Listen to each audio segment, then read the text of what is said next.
O objetivo desse vídeo é abordar a obra de Max Weber.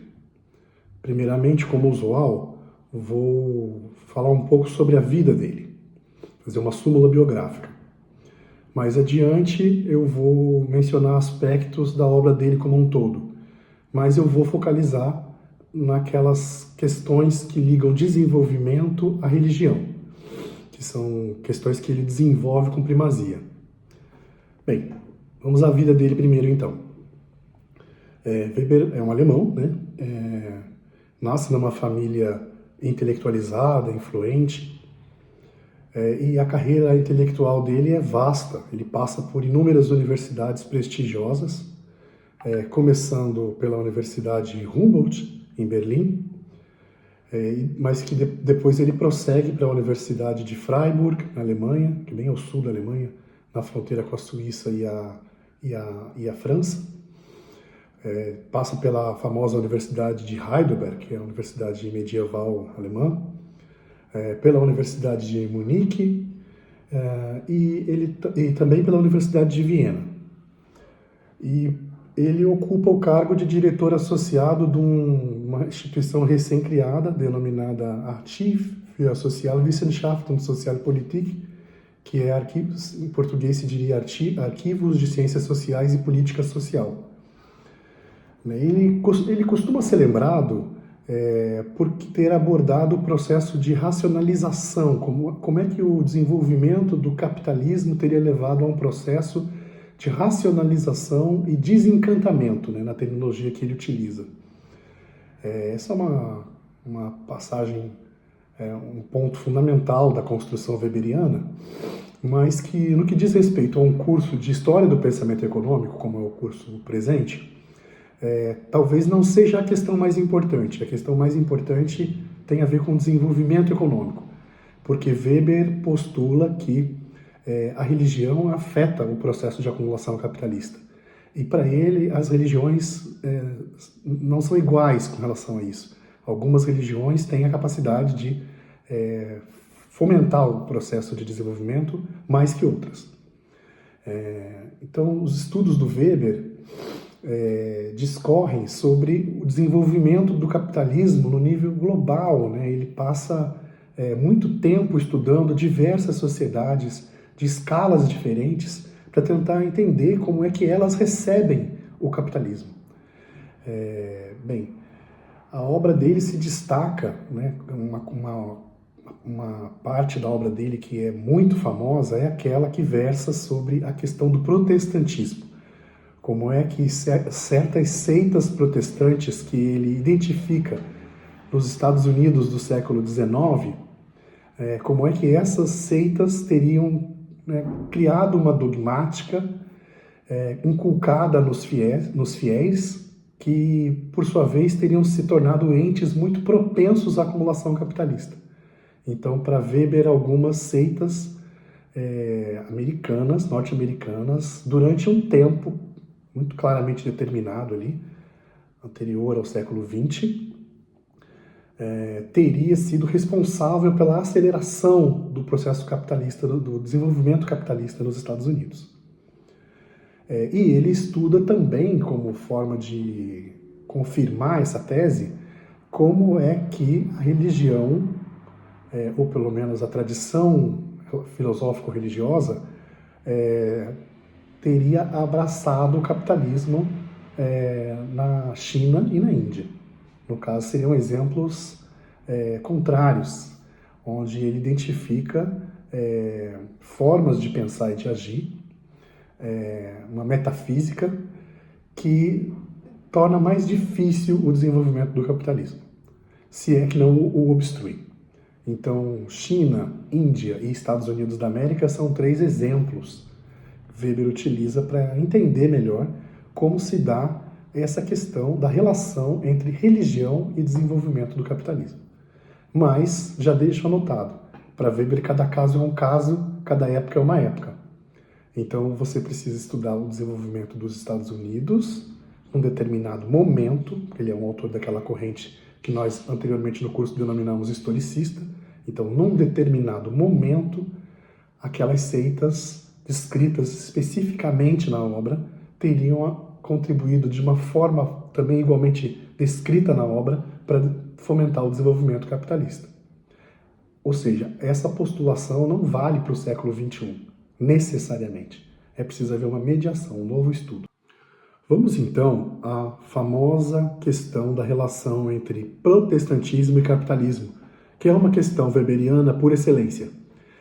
Weber discorre sobre isso no livro denominado A Ética Protestante e o Espírito do Capitalismo.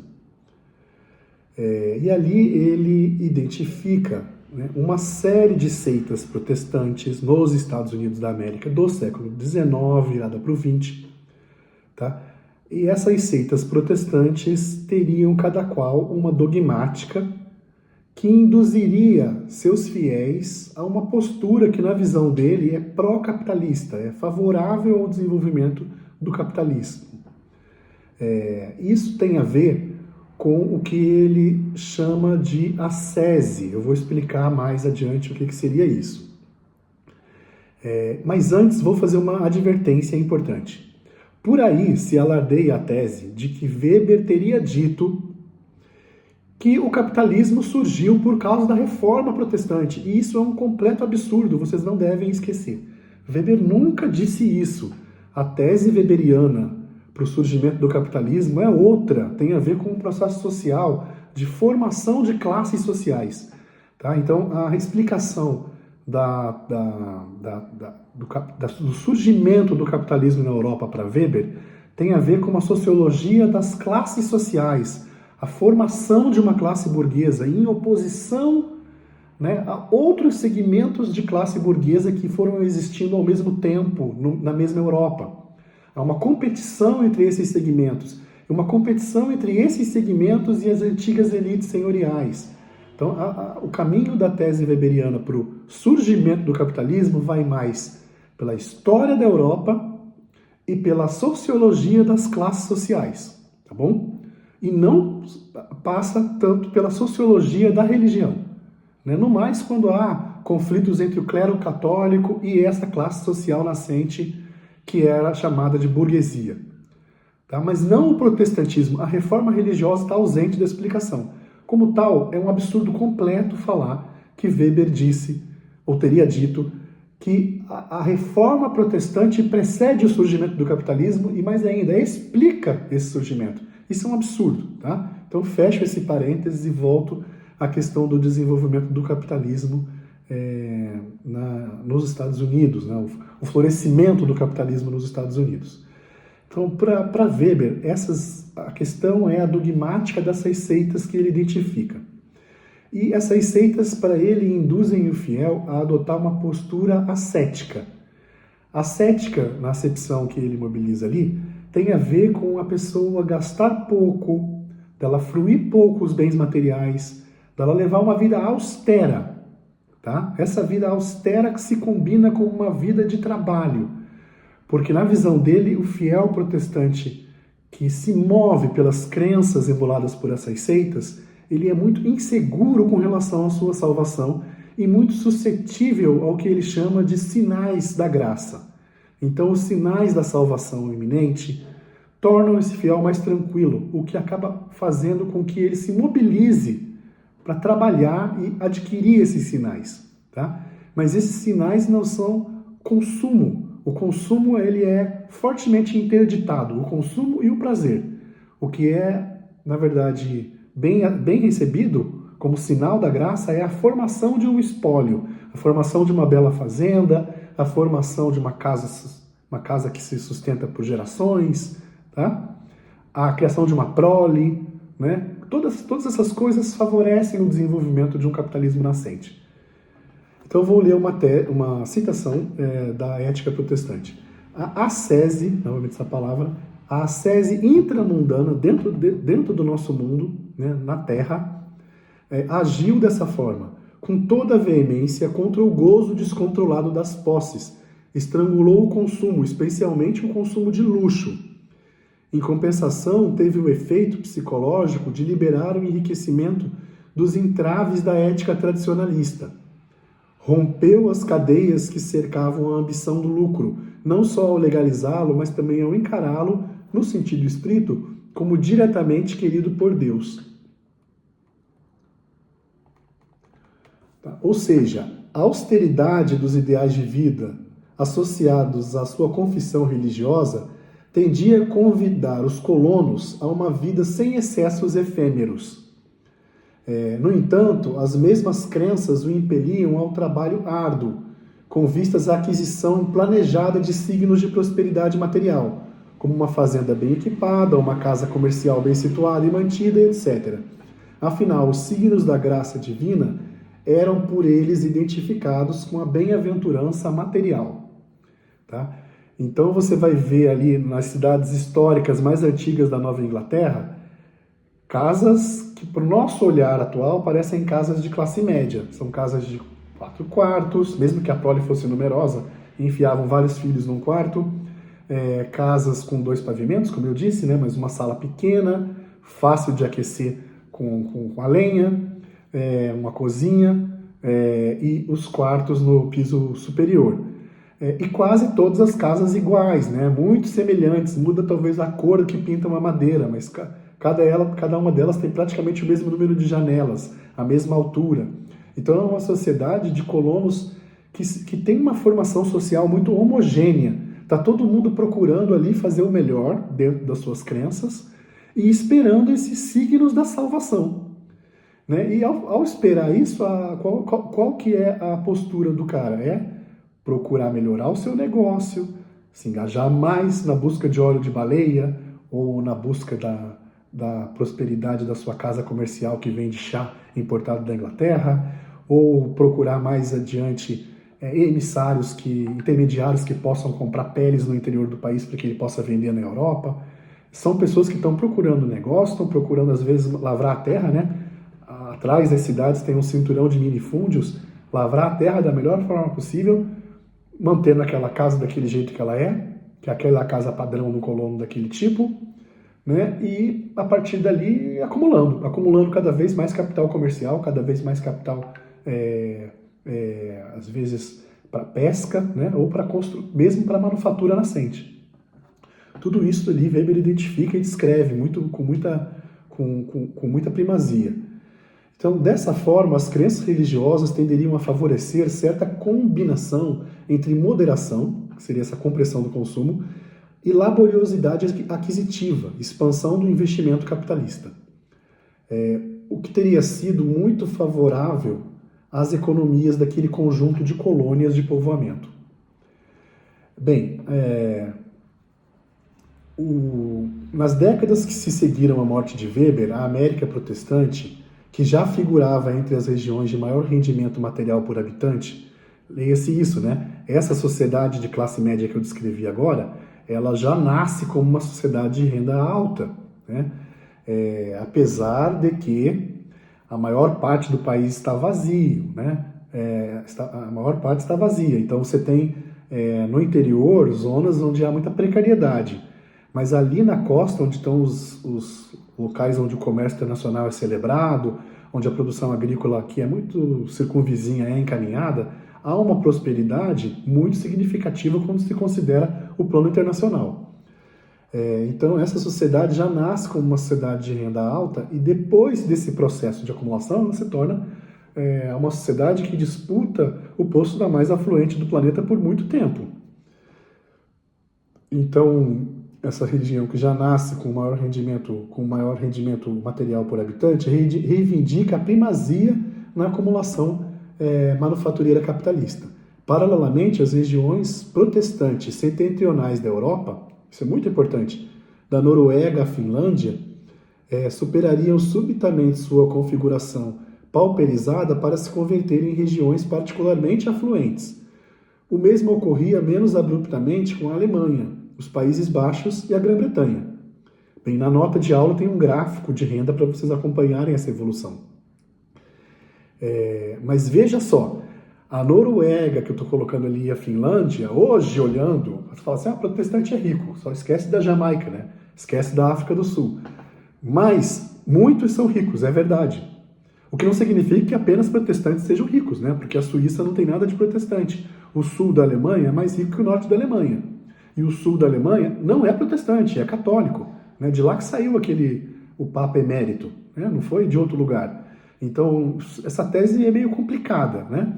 Mas, enfim, a Holanda é um país hoje muito rico, a Noruega, a Suécia, né, a Finlândia, a Grã-Bretanha, os Estados Unidos. Então, é por isso que vem essa tese que associa, de uma maneira muito rasa, o capitalismo ao protestantismo, o capitalismo bem-sucedido ao protestantismo. Mas o Weber não está falando isso. O Weber está dizendo apenas que nos Estados Unidos isso ocorreu. E provavelmente na Noruega não ocorreu, ao mesmo tempo que estava ocorrendo nos Estados Unidos, por alguma razão que o pesquisador vai ter que escavar qual é, certo? Porque o desenvolvimento da Noruega é muito tardio, é dos anos 50 para frente. Né? Adam Smith denomina a Dinamarca de país mendicante, ele usa essa expressão, um país mendicante como a Dinamarca. E a Dinamarca já era totalmente protestante, há muito tempo ela era protestante já. Por que o protestantismo não alavancou o desenvolvimento na Dinamarca e na Noruega? E hoje sim, hoje esses países são ricos. Possivelmente são ricos por razões, inclusive, que escapam totalmente ao protestantismo, né? Há que se considerar isso. Será que a Noruega não ficou rica por causa do petróleo? Né? Ou a Dinamarca não ficou rica porque é um entreposto fundamental do comércio europeu? Porque aquela companhia de containers, Maersk, é uma empresa sem rival na Dinamarca? Né? Não é isso? Eu não sei, é preciso pesquisar. Agora, o que o Weber está dizendo não é isso. O Weber está dizendo, e também não está negando, ele está dizendo que nos Estados Unidos isso ocorreu. Isso não vale para a Suécia, isso não vale para a Noruega, isso não vale para a Grã-Bretanha. Tá? Certamente não. Né? Outras comparações que ajudam essa tese errônea a se difundir. A Irlanda é pobre, né? E a Inglaterra é rica. Mas hoje inverteu, né? Hoje é a Irlanda que é muito mais rica do que a Inglaterra. E a Irlanda não deixou de ser católica, que absurdo. Entendeu? As coisas não são tão simples assim, mas para às vezes encaixar num manual de conhecimentos gerais, acaba ficando simples o suficiente para gerar essa confusão. Então, bem, ao mesmo tempo, regiões católicas da Europa e da América meridionais pareciam materialmente retrasadas, né? Isso quando Weber publicou a tese dele, né? Portugal, Espanha, Itália estavam em seus mínimos históricos. Com a dianteira material dos Estados Unidos, além da Austrália e do Canadá, frente aos mais dinâmicos países católicos, França e Argentina, por exemplo, os argumentos weberianos acabaram frequentemente generalizados e podados para acomodarem-se aos propósitos de quem os evocava. Generalização, né? Há uma generalização. A relação entre protestantismo e capitalismo passava a ser descrita como inexorável e universalmente simbiótica. A heterogeneidade dogmática entre os protestantismos é negligenciada. Bem, há vários protestantismos, né? Muito diferentes entre si. Até na Escandinávia tem protestantismos onde há santos, né? Então, assim, a diferença é muito grande no plano da dogmática. Isso para o Weber importa. Então, ademais, as transformações culturais subsequentes às sociedades protestantes são frequentemente esquecidas, olvidadas. Porque, como eu disse, tem sociedades que começaram pobres, hoje são ricas, né? E países também que eram católicos pobres e ficaram ricos. E mais importante, países católicos muito, muito ricos, que nem a Irlanda e a Luxemburgo e a Noruega. A Suíça. Aí eu também coloco aqui um parágrafo que eu coloco como chamada poda, né? O ajuste de cada protestantismo às circunstâncias da economia internacional é esquecido. Por exemplo, é admissível que um comportamento funcional à acumulação pré-industrial do século XIX não seja tão funcional no Fordismo, para o qual o consumo das massas era um instrumento de acumulação. Ou seja, a contextualização detalhista e persuasiva de Weber é deixada de lado. E só sua conclusão, desenraizada, é selecionada, como se fosse a totalidade da sua construção.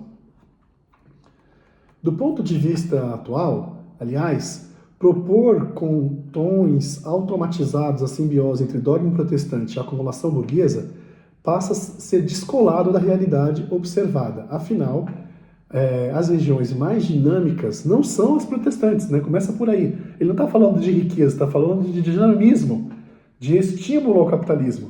E se você olhar no mundo, as regiões mais dinâmicas sequer são cristãs, né? Imagina, a Coreia do Sul é cristã? Não tem nada, tem 20% da população alega ser cristã, mas essa mesma população, esses mesmos 20% alegam várias outras coisas. Se você fizer um questionário aberto com eles, eles são cristãos ao mesmo tempo que são budistas e ao mesmo tempo que são confucionistas. É uma completa salada, né? E a maior parte da população não é nem nada de cristão, nem tem isso como objetivo. Enfim, não é uma sociedade cristã, confiem.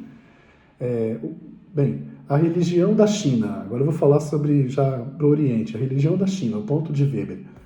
Weber publica Confucionismo e Taoísmo, que é o livro, assim como A Ética Protestante e o Espírito do Capitalismo, se contrapõe a Confucionismo e Taoísmo, quando ninguém previa a ascensão econômica chinesa. Naquele contexto, seu ponto era explicar o atavismo daquela sociedade, ou seja, a incapacidade de mudar. Atavismo é uma palavra furtadiana, do Celso Furtado. Na verdade, é da biologia que ele emprestou. É a incapacidade de mudar. Bem, o atavismo daquela sociedade, quando confrontada com o desafio externo de dialogar com a civilização capitalista, que se tornava mundial. Retomemos os passos de seu argumento. Bem, a instituição basilar para compreender a civilização clássica chinesa e coreana ou vietnamita é o exame competitivo para o serviço público. Então, sociedades onde havia uma camada de funcionários públicos agrários, de administradores de fazendas reais, imperiais, que eram recrutados por um exame do serviço civil. A China tradicionalmente recrutava sua burocracia mediante um exame humanístico, muito duro, e que mesmo os segmentos abastados geralmente não conseguiam evitar se quisessem manter-se no corpo estatal.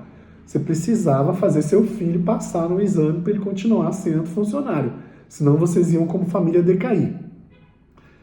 Após você fazer 60 anos, que é tradicionalmente a idade de aposentadoria compulsória no serviço público chinês. 3. Tendo a China um sistema político imperial absolutista, a propriedade de tudo cabia unicamente ao monarca, senhor de todos. A posse, mais ou menos precária, podia reincidir sobre uma linhagem, mas a propriedade em sentido capitalista nunca existiu ali. 4. O mandatário do céu. O mandatário do céu tinha como herança tudo e todos, e para continuar, o rei, o imperador, para continuar dispondo de seu legado celestial, incumbia seu corpo funcional a ciência e a disciplina de bem administrar o povo, os circundantes espólios, e os circundantes espólios, o povo e o complexo real de fazendas. Desde tempos antiquíssimos, mais de 5 séculos antes de Cristo, o confucionismo se impôs ali como manual de administração pública. Mais que isso, como referência para o modo de vida, mais do que apenas manual de administração pública, como referência para o modo de vida do servidor público. Assim, o confucionismo tornou-se uma ortodoxia funcional, um manual de bom proceder na vida como servidor público. Ninguém podia ser admitido sem conhecer e compreender as máximas confucionistas, nos exames, eu digo. Os mandarins, na China, mandarim é uma palavra portuguesa, que acabou se tornando internacional. Os mandarins, ou Yangban na Coreia, ou Taibok no Vietnã, constituíam a camada dominante no antigo sistema de estratificação chinês. A riqueza em si não garantia ao indivíduo tanto vulto social quanto um cargo público, com o qual se podia dispor de riqueza. O Confúcio tem uma máxima que fala há certos bens que só se conquistam como dons. Não se pode almejar diretamente, Então, por exemplo, o poder numa determinada comunidade é isso. Você tem que ser funcionário para você ter poder. O problema para Weber é que esse sistema era tão estável, filosófico e administrativamente, tão bem encalçado, que a ascensão dos comerciantes ou financistas era improvável. Então, aí aqui na nota de aula tem uma fotografia da muralha de Seul, do remanescente da muralha de Seul, onde tem um distrito comercial, para lembrar que o comércio era tão sujo e perigoso que era para ser feito fora da cidade oficial. É como se fosse assim, nas cidades satélites de Brasília. Não faz a cidade planejada, mas não faz comércio nenhum ali.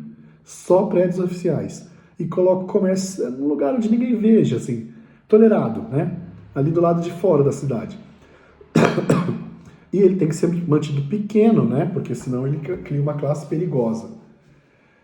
Bem, a religião da China hoje, que seria muito interessante também trazer, porque afinal de contas ele está dizendo que a China não ia se desenvolver, e a China se desenvolveu. Mas tem toda uma sociologia weberiana asiática para lidar com isso, uma sociologia weberiana asiática. Bem, pelo efeito combinado das agressões ocidentais, das guerras mundiais, do colonialismo japonês, da ocupação soviética americana, o sistema chinês acabou esgarçado. Os exames funcionais confucionistas deixariam de ser realizados nos 3 países confucionistas, mas o legado cultural de 2.500 anos de confucionismo não desapareceria, mesmo sob a nova proeminência da camada capitalista. A escola da nova ética confucionista, oriunda da proposta revisionista weberiana do professor Tu Weimin, de Hong Kong, explora então a funcionalidade para a acumulação capitalista dos traços culturais confucionistas, inculcados tradicionalmente por máximas repetidas naquelas regiões como um acervo oral. Cumpre aqui outra advertência. Os seguidores dessa proposta não assumem que Weber estava equivocado.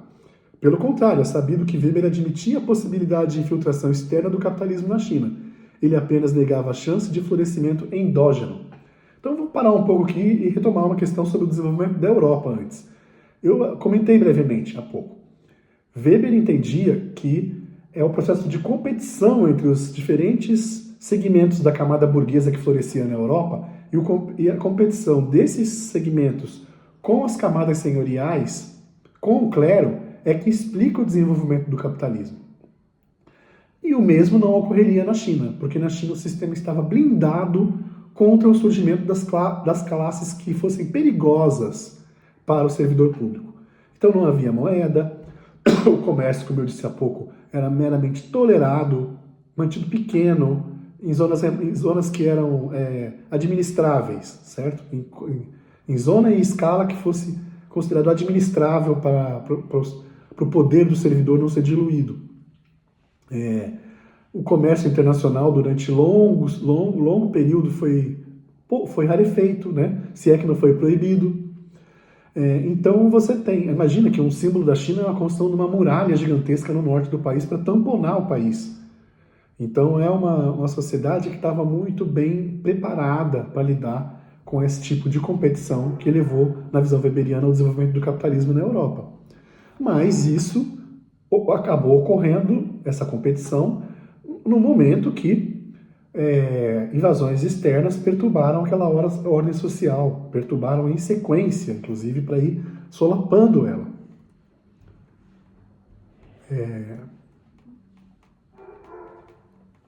É por isso que a escola da nova ética confucionista é revisionista, implodindo o sistema chinês por forças exóticas, desde sua dinâmica, como a cultura e instituições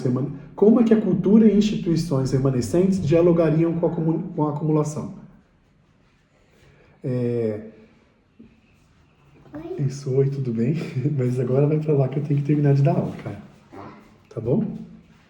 Meu filho veio aqui, mas eu não vou interromper o vídeo não, porque senão dá muito trabalho. Bem, então a pergunta dele que eu estava colocando é a seguinte, a pergunta dessa escola do professor Tu Weimin. Como é que os remanescentes desse quadro cultural chinês, eles, revigorados por um processo de conturbações sociais do entreguerras, ele acabou servindo depois para o desenvolvimento do capitalismo após a guerra? Então, assim, na visão weberiana, uma característica muito marcante do sistema social chinês clássico, esse mesmo que era blindado contra a competição, é a ênfase à educação. Tá? A educação não é vista como um dissabor, ela é vista como alguma coisa que é o âmago do ser humano. Então, você ter um processo educacional, ter um sistema educacional competente, aberto, gratuito, à sua disposição, é entendido, né, pelos autores dessa nova escola da ética, a nova ética confucionista, do professor Tui Min, é entendido que, para eles, a postulação deles é que as camadas mais simples da sociedade chinesa receberam o advento dos sistemas públicos de educação abertos, né, os sistemas abertos de educação para as massas. Eles foram recebidos por essas massas como uma dádiva, né? As famílias se engajaram de forma completa para permitir que seus filhos participassem do processo educacional. Isso para ele isso para o Tui Min é um ingrediente fortíssimo do desenvolvimento capitalista na Ásia após a guerra, uma chamada sede por educação. As camadas simples da China não desconfiam da educação, elas têm a mais completa convicção que a educação é o que leva à prosperidade familiar, porque assim sempre foi, né? Então cabe aos diferentes membros da família guarnecer os mais novos para que eles participem do processo educacional, que é uma dádiva que eles tenham recebido de graça. E isso é uma forma de pensar muito diferente da forma de pensar de um latino-americano ou de uma família latino-americana, muito diferente. A educação não precisa, como eu falei antes, né, da questão dos dons para o Confúcio, a educação não precisa se justificar de antemão, entendeu? Você não precisa falar assim, eu estudo 3 anos, ganho um emprego melhor amanhã. Você estuda porque você estuda, porque isso é ótimo. Porque sempre foi assim, sempre foi ótimo. E quem estuda é poderoso, quem estuda é rico. Quem estuda sempre foi rico, sempre foi poderoso. Essa é uma visão geral, entendeu? Inculcada nas massas chinesas por séculos. Então, quando você abre o processo educacional, você fala, vai estudar. O que vai fazer com isso? Eu não sei, mas eu sei que vai dar certo. Né? Eu sinto isso. Isso é muito importante. Né? Mas há muitos outros elementos que eles destacam do que sobrou da visão confucionista nas modernas sociedades asiáticas. Bem, aí tem aqui um conjunto de máximas selecionadas, né? Olha só. Burocratismo e anticapitalismo, para mostrar o quão refratário ao capitalismo eram a doutrina confucionista, o quão refratário ao capitalismo. Quem age por considerar apenas seus lucros e interesses próprios despertará muitos ressentimentos. Eu não me afligiria por não ter um cargo, mas sim se não tivesse qualidades para tal. Eu não me preocuparia por não obter reconhecimento, mas sim em ter méritos para tal. Né? Outras máximas agora que falam sobre a chamada piedade filial e a rigidez hierárquica. Piedade filial é outra coisa fundamental para explicar o desenvolvimento contemporâneo da China. É a ideia de que os pais se responsabilizam pelos filhos e os filhos pelos pais. Né? Que você tem que, na sociedade dos exames tradicionais, você tinha que ter o pai mantendo o lar, pagando a aposentadoria do avô.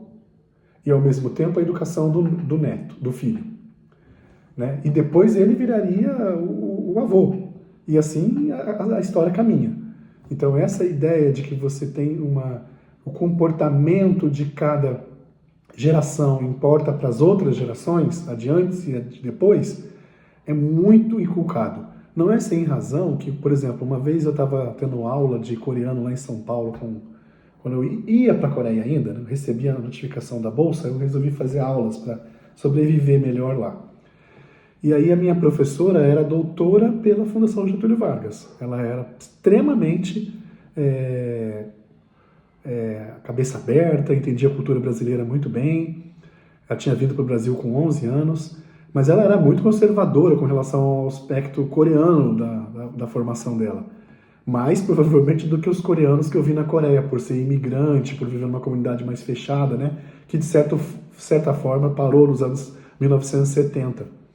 E eu me lembro de que ela se casou durante o ano que eu fiz aula com ela, e ela viajou para a Coreia porque ela era a filha mais velha e não tinha nenhum irmão, então ela tinha depositado, o pai dela tinha os arquivos da família que tinham por gerações o histórico da família, se cometeu algum crime ou não, e como ela era a filha mais velha, ela era depositária daquilo, mas ao se casar, aquilo ali passava a fazer parte da família do marido. Então ela tinha que levar esses registros históricos lá na Coreia para botar no cartório, para que aquilo ali ficasse guardado. Mas são assim, gerações, dizendo assim, fulano foi funcionário público, fulano foi lavrador, fulano... Não funcionário público no caso dela, mas certamente todo mundo era lavrador, né?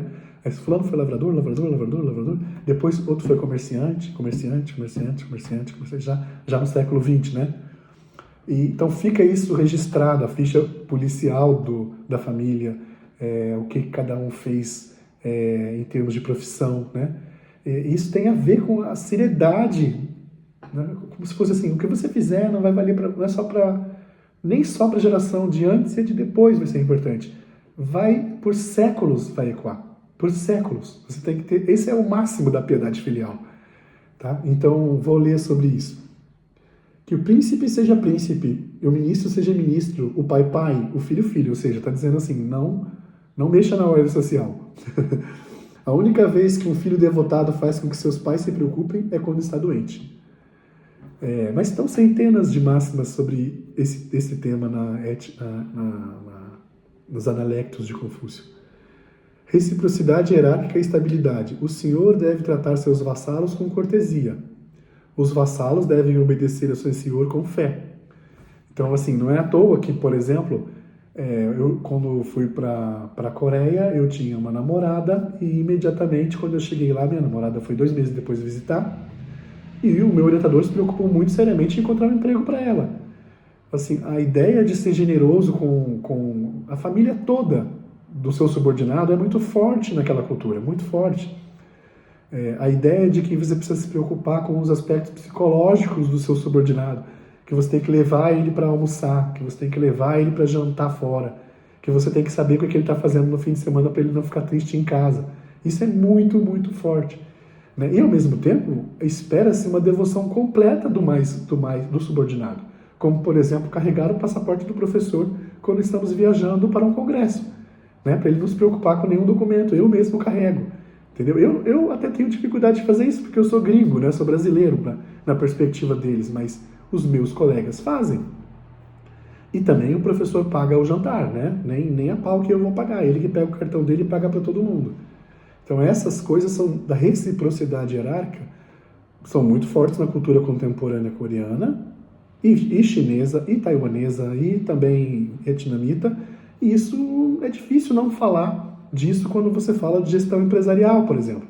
De como é que as modernas corporações asiáticas trabalham. Inclusive a exploração da mão de obra, como é que ela é aprofundada com isso, né? Porque não tem tempo livre por excelência, você tem tempo livre misturado com tempo de trabalho, sempre. Tsuchin perguntava a Tsukun: ao visitar o país, o mestre sempre ouve como é governado. Ele pergunta ou apenas lhe é dito? Tsuchin responde: o mestre apreende por seu calor e honestidade, por educação e modéstia e consentimento. Como se fosse assim, a sua postura vai atrair a informação que você precisa. Você não precisa forçar nada, entendeu? O que você precisa, você vai conseguir de acordo com a sua postura. Também é algo muito forte, é uma sutileza. Isso na Coreia eu vi isso materializado como quando ninguém é capaz de dizer nada diretamente para ninguém. Se alguém está bravo com você, ninguém vai dizer, eu estou bravo com você. E você vai acabar ouvindo de uma pessoa completamente aleatória: eu ouvi dizer que estão bravos com você. E essa pessoa ruborizada vai dizer para você. Então, assim, as coisas chegam a você de alguma forma, mas demora muito mais. Para nós é muito demorado. Mas é sutil, né? Que também tem a ver com exploração. Porque o medo de ter que ouvir isso uma hora faz você se antecipar e você agir. Outra citação aqui: um homem de humanidade, tentando demonstrar seu próprio caráter, também demonstra o caráter dos outros. E desejando ser ele mesmo proeminente, ajuda que os outros adquiram proeminência. Né? Então a ideia também de que é um grupo, você está num grupo, de quando um brilha, todos brilham juntos, isso é muito forte também ali. E também é muito forte na vida acadêmica, é muito forte na vida empresarial, e tudo isso junto tem a ver com o desenvolvimento capitalista na Ásia contemporânea. E tem a ver nas suas raízes com a obstrução desse mesmo desenvolvimento 100 anos antes. Bem, religião da Índia. Em hinduísmo e budismo, Weber retrata a Índia como o tipo ideal de sociedade onde prevalecia o encantamento ou o endeusamento da natureza, em direto contraste com o tendente desencantamento que segundo ele seria favorecido pela religiosidade protestante nos Estados Unidos. A tríade confucionismo e taoísmo, ética protestante e hinduísmo e budismo, nos permite visualizar claramente que o fio condutor da construção historiográfica weberiana é a rejeição da racionalização mística, despojando progressivamente o cotidiano humano de magia e abrindo certo vazio de justificação existencial. Esse vazio, no caso americano, teria franqueado uma busca geral pela conquista de signos da graça, única referência restante para a significação do presente, ou seja, os sinais materializados de iminente salvação da alma e vida eterna. Para Weber, então, a Índia e os Estados Unidos ocupariam polos estritamente antagônicos no diálogo entre economia e sociedade. No primeiro caso, o sentido e a justificação da vida, as chances de libertação das asperezas do mundo, dos afazeres diários e a transcendência das aspirações e das fantasias são rigidamente enquadrados por uma sorte de gnose, ou seja, um sistema filosófico-religioso que associa a verdade espiritual a uma revelação interior, que se apreende e se transmite por intermédio de ritos de anunciação muito bem estabelecidos. Nos Estados Unidos, inversamente, o cotidiano do homem estava liberto de amarras tão cingidas, e a rigidez da soteriologia gnóstica asiática cederia lugar a uma especulação um tanto quanto aberta sobre a natureza das compensações transcendentais, amolecendo os parâmetros para definir a acepção de retidão do que é certo. Nesse vazio de verdades absolutas, a identificação de quaisquer sinais do indulto divino restava como único balizador para o fiel. Como resultado, enquanto o hindu estava aprisionado à reprodução dos mínimos detalhes do seu cotidiano, atado a prescrições gnósticas, o que comer, com quem comer, onde morar, com quem morar, como e para quem trabalhar, o protestante encontrava na natureza de sua fé grande incerteza das prescrições práticas para o mundo cotidiano. Simultaneamente, restava ao fiel protestante o único referencial sobre o acerto de suas escolhas, a acumulação de signos pré-conhecidos de bem-aventurança. Um aspecto de particular interesse teórico para os historiadores do desenvolvimento dessa tríade weberiana é a possibilidade de conectarmos sistemas de estratificação com dinâmicas sociais mais ou menos inclusivas. Antes de entrar nisso, eu vou fazer um comentário. Quando eu dava essa aula, há muitos e muitos anos atrás, eu tinha mais tempo e eu trazia uns filmes para ilustrar a aula. E nessa aula sobre a Índia, eu tinha achado um filme de Bollywood que tinha um professor, tipo eu, que tinha sido contratado, ele tinha sido contratado para uma universidade.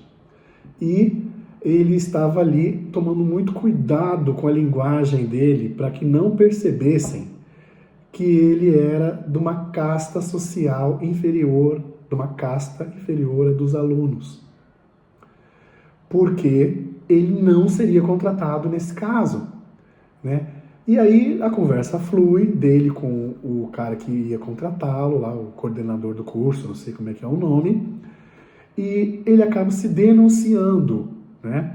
E aí ele é imediatamente repelido, porque o cara diz para ele assim, não tem condição de você trabalhar aqui. Como que os alunos vão beber a água do mesmo bebedor que você? Tipo, essa era a preocupação, entendeu? A preocupação de que a água bebida por pessoas de castas diferentes contamina a pessoa mais pura. Então, é impossível você misturar as pessoas, porque os aspectos das prescrições de como viver, do que comer, do que beber, com quem beber, para quem trabalhar, estão totalmente dissecados ali, estão totalmente descritos quando você nasce. Isso é a casta. Para quem nunca tiver ouvido falar de casta, você nasce para ser estar na mesma posição social, na mesmíssima posição social em que você nasceu. Tá? É como se você tivesse, sei lá, tido uma tatuagem bem aqui na frente que coloca o número da sua classe social, ou, sei lá, do seu ponto na hierarquia social, e você não possa mudar isso nunca. Seja crime tirar essa tatuagem. ou que você seja marcado a ferro aqui, que nem vaca, sabe? Coloque aqui o número do seu ponto, do seu nível na estratificação social, na hierarquia social. Então a preocupação do coordenador de curso não era com ele, era com os alunos que iam ficar impuros se bebessem a água, aquela mesma água que sai da torneira, mas no mesmo registro, na mesma torneira que ele. E aí, claro, como é Bollywood, é a Índia moderna, não é a Índia dos anos 1930, o homem fica furioso, porque ele não acredita no sistema de castas mais, como é a norma hoje em dia na Índia urbana, né? Apesar de que o sistema é incrivelmente resiliente. Então, outro dia, conversando com um indiano, ele me contava que muito dessas normas, né, numa cidade tipo Delhi, assim, não fazem o menor sentido, não tem como manter, porque todo mundo comendo comida de rua, né, não tem como. E aí ele tinha falado de um estudo que mostrava como as noções de religião entre as classes, já não mais castas, mimetizavam as normas das castas. Então a pessoa, como que as camadas sociais, as classes sociais mais elevadas na Índia urbana, acabam tendo manias de higiene, manias de limpeza, que obstruem a convivência dela com as classes sociais inferiores, entendeu? Que na verdade fazem com que elas façam o mesmo que elas faziam antes, quando elas acreditavam que a comida era um instrumento, comer a comida errada, perto da pessoa errada, torna você com mais karma.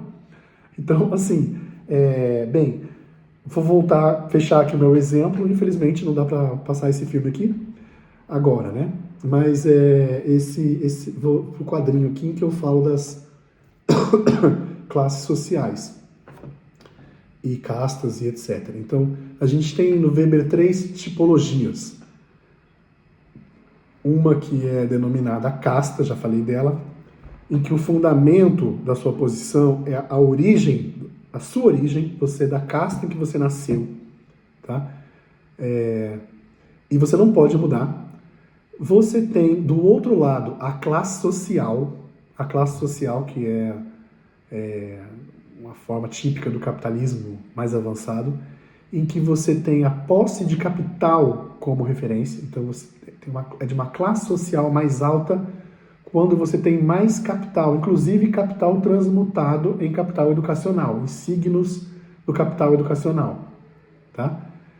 A roupa que você usa também, né? O carro que você usa, né? O tipo de discurso que você tem oriundo da sua experiência educacional, e ao mesmo tempo a posse de dinheiro no banco, a casa que você tem, o quanto de capital que você tem faz você ser alguém que mora em Beverly Hills e não no centro pobre de Los Angeles, certo? É a riqueza que explica isso. Aí você tem, no ponto intermediário, o sistema de estamentos, de estados ou estamentos. A terminologia weberiana é essa, os estamentos, que são os marcadores de posição social. Por exemplo, no caso de uma sociedade escravocrata, que nem foi a brasileira, a cor da pele, o sotaque, né, as vestimentas que a pessoa usa. Na experiência asiática, né, um dos episódios marcantes da restauração Meiji foi o corte à força dos cabelos dos samurai, né, que os samurais não cortavam o cabelo conforme eles não sofriam nenhuma derrota na espada, né? O tamanho do cabelo tinha a ver com a qualidade do guerreiro. Então, os samurais foram pegos à força na rua pela polícia e cortavam os cabelos deles, né? Raspavam o cabelo dele. Cortavam ou raspavam. E proibiram que eles usassem as cores, os cintos das cores, né? Os panos das cores, que identificavam o seu ponto de importância na hierarquia entre os samurais, dentro da camada samurai. Coisa que remete a essas cores das faixas das lutas do extremo oriente, como, por exemplo, judô, né? Taekwondo, tem cores, você amarra uma cor em você para dizer que você é de uma qualidade maior do que o lutador iniciante.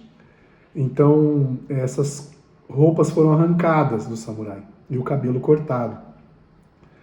Né? Também, assim, na outra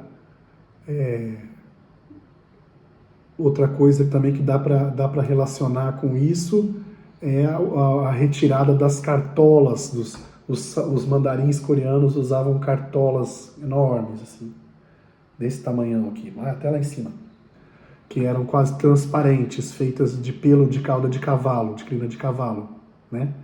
E isso daí mostrava que a pessoa também não cortava o cabelo, ela amarrava o cabelo aqui e enfiava esse chapéu. E isso dizia que você era letrado, que você sabia ler em chinês tradicional, né? Então isso também foi os japoneses, na verdade, agressivamente, quando eles invadiram, colonizaram a Coreia, eles saíram forçando os mandarins a se despir desse traje, né? Então,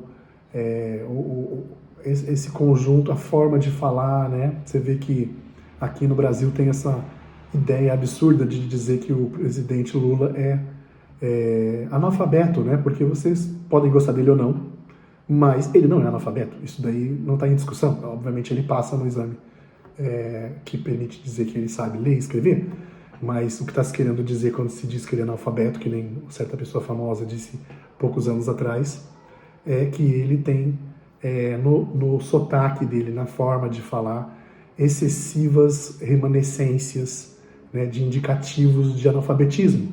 Né? Ele fala como uma pessoa, em determinados momentos, que denuncia uma origem que não é aquela dos alfabetizados. E isso é estamento, isso é Weber. Assim como as cores dos samurais e os coques dos mandarins coreanos com seus chapelões de crina de cavalo. Então o Weber acha que esses três modos de estratificação, eles muitas vezes as sociedades não apresentam eles em tipos puros. Às vezes você tem quase uma casta, né? Às vezes você tem quase um sistema de classes, né? Como o caso, estou aqui descrevendo o Brasil, que você tem um sistema de classes. O Weber eu acho que diria isso. Tem um sistema de classes no Brasil em que o mais importante é aquele cara que chega de helicóptero, que tem uma fazenda de cana do tamanho da Bélgica. Esse é o cara mais importante. Esse cara, o dono do Banco Itaú, uma vez, ele deu uma nota no jornal o Globo, dessas pequenininhas, vocês não lembram dos jornais impressos, mas tinha umas notas assim que ficavam do lado de curiosidades. Que nem aqui em Foz do Iguaçu, na Gazeta do Iguaçu, tem o Corvo, fica uma nota. Tinha lá falando que o presidente do Itaú estava muito magoado porque ele tinha sido obrigado a usar o elevador comum no Ministério da Fazenda. E ele não estava acostumado, porque ele é o dono de um banco, então ele queria subir num elevador privativo das autoridades. Né? Isso tem a ver com o que a gente está falando. O dinheiro é que manda. Mas eu estou dizendo também que dizem que o Lula é analfabeto. Né? O Lula nem é pobre mais também, né? É uma pessoa, até onde se sabe, multimilionária, mas ele não é pobre também. Então quer dizer que o dinheiro não basta, tem a ver também com aspectos que remanescem do sistema estamental, porque o sistema brasileiro do século XIX obviamente não era de classes, claro que não. Né? Você tinha estamentos, porque os escravos não eram uma casta. O escravo não tem que nascer escravo e viver escravo para sempre. Há um conjunto enorme de escravos que foram libertos, que compravam inclusive a sua própria alforria, ou que o movimento abolicionista comprava a alforria. Isso não era a maioria morria apanhando, com trabalhos forçados, sem dúvida, mas o fato de que um percentual, mesmo que ínfimo, consiga escapar, mostra que não é a casta, porque no sistema de castas todo mundo tem que viver governado por aqueles princípios do seu ponto de origem na hierarquia social. Então o nosso sistema era um sistema de estamento, porque mesmo os escravos podiam entrar, né, podiam sair da condição de escravo. E ao mesmo tempo, o outro estamento que normalmente se identifica, dos homens livres na ordem escravocrata, também era um sistema marcado por referências iguais a essas que eu estou designando sobre o presidente Lula, que distanciavam eles das classes médias altas. Então, pessoas tipo Rui Barbosa, né, funcionários públicos, de modo geral, das cidades maiores, que nem Recife e Rio de Janeiro, eles tinham um falar, um trajar, que distanciava eles dos outros homens livres na ordem escravocrata, que eram um populacho, era gente pobre, né? Gente de menor valor social naquela situação. Então é um sistema estamental que o Brasil possuía. E hoje em dia não é, é um sistema de classes, né? Não tem nada mais... ele não era sistema de classes, porque não bastava ser o Barão de Mauá para sair mandando. O Barão de Mauá, o Irineu Evangelista, né, que foi o homem mais rico do segundo reinado no Brasil, ele era alguém que era visto com extrema desconfiança e com extrema perplexidade pelas elites estabelecidas, porque ele não tinha os sinais das elites. Ele tinha dinheiro, né? Então, hoje não. Hoje você ser o Irineu Evangelista te coloca realmente no conselhão de desenvolvimento lá do Lula para você falar a sua opinião. Mas, por outro lado, restam esses remanescentes. Então, tudo isso é análise weberiana. A sociologia das classes sociais, da estratificação social, é um dos temas mais ricos dentro do weberianismo. Bem, então a tabela acima, né, que é essa tabela que eu estou agora descrevendo para vocês oralmente, ela almeja retomar os 3 tipos ideais de estratificação, discutidos por Weber em A Distribuição do Poder dentro da Comunidade, Classes, Estamentos e Partidos, que é um trecho de Economia e Sociedade. Economia e Sociedade é uma coletânea gigantesca, em português, com 2 tomos, que foi editada pela Marianne Weber, que é a cônjuge do Weber, depois da morte dele. E é um livro fundamental para entender a sociologia weberiana. Do ponto de vista weberiano, o capitalismo jamais emergeria, voltando à Índia agora, né? Jamais emergeria autóctone na Índia colonial, por ser esse o melhor arquétipo de solidez das hierarquias sociais. Os brahmanes, que eram a camada dominante, constituíam um extrato virtualmente fechado a intrusões daqueles oriundos de outros segmentos sociais. Sua ascendência era firmemente encalçada filosoficamente pela ideia de karma. A reprodução desse padrão hierárquico era ancorada pela prescrição gnóstica do modo de vida e das motivações materiais e espirituais de cada mínimo segmento social. Guardadas as devidas diferenças, na China, o mesmo ocorria com o revestimento metafísico do cotidiano do homem comum pelo taoísmo. Não é o confucionismo, é a doutrina dos estratos funcionais. E acaba também espraiando para todo mundo por causa das máximas, que são fáceis de ficar repetindo. Mas os estratos funcionais achavam que o povo precisava de religião, não só de filosofia, precisava de metafísica.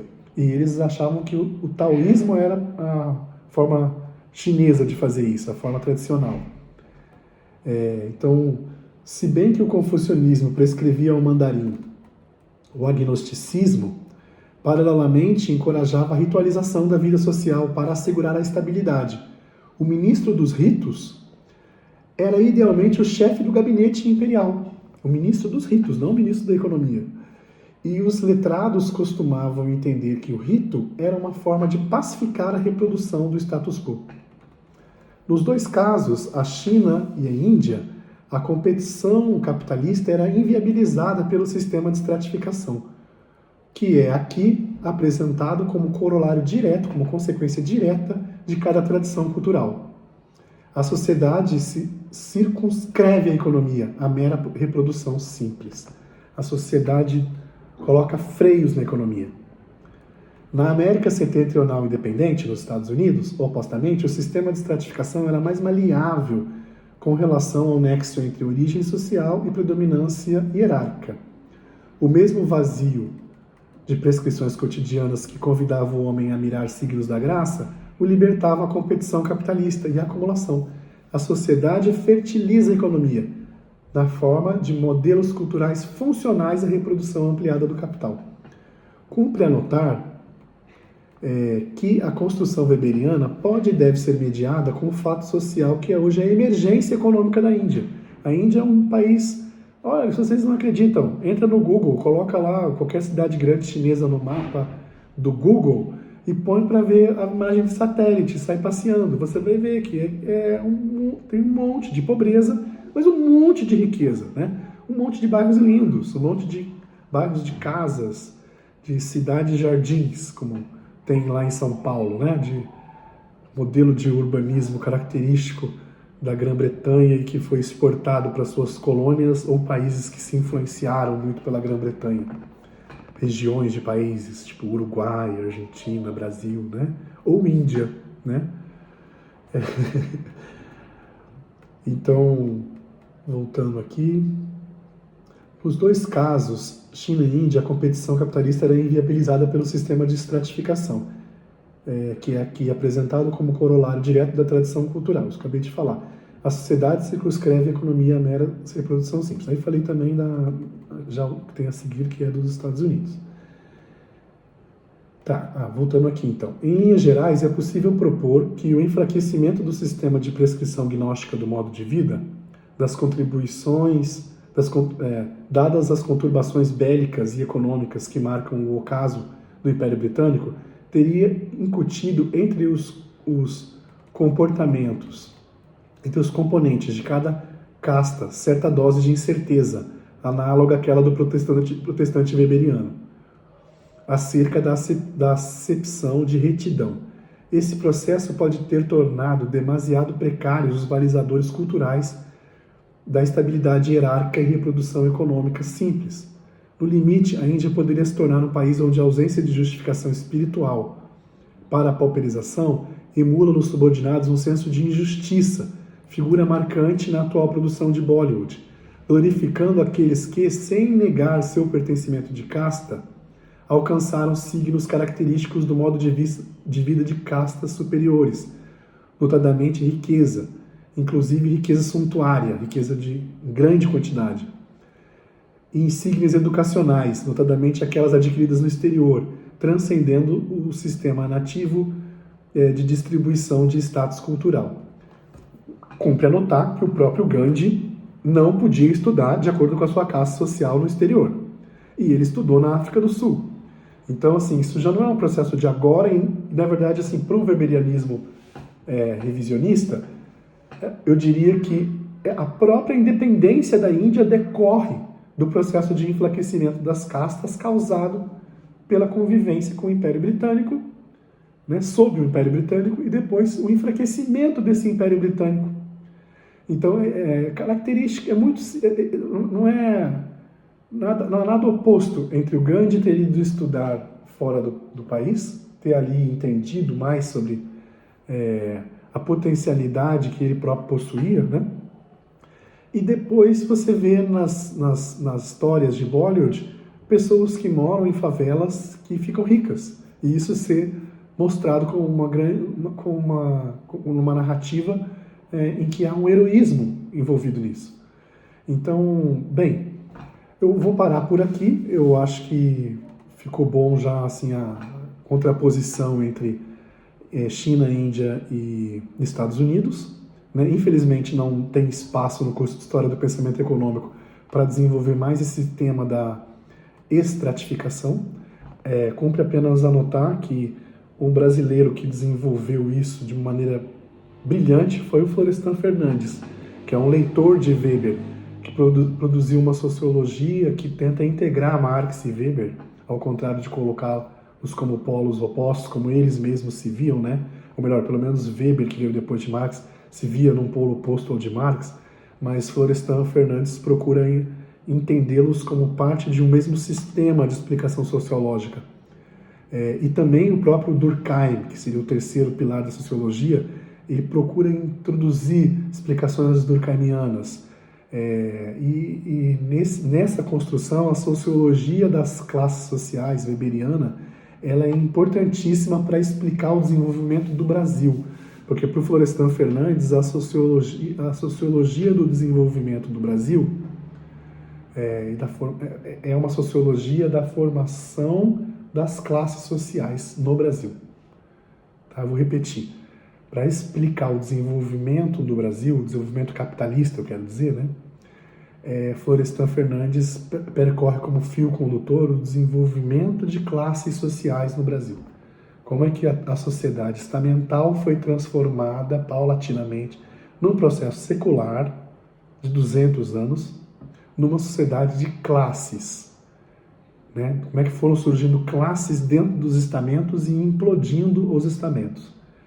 E para ele, a sociedade brasileira teria terminado o seu processo de formação capitalista, que ele denomina Revolução Brasileira, né? Como a Revolução Francesa.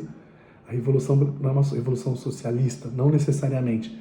É uma revolução que cria o sistema de classes, tá?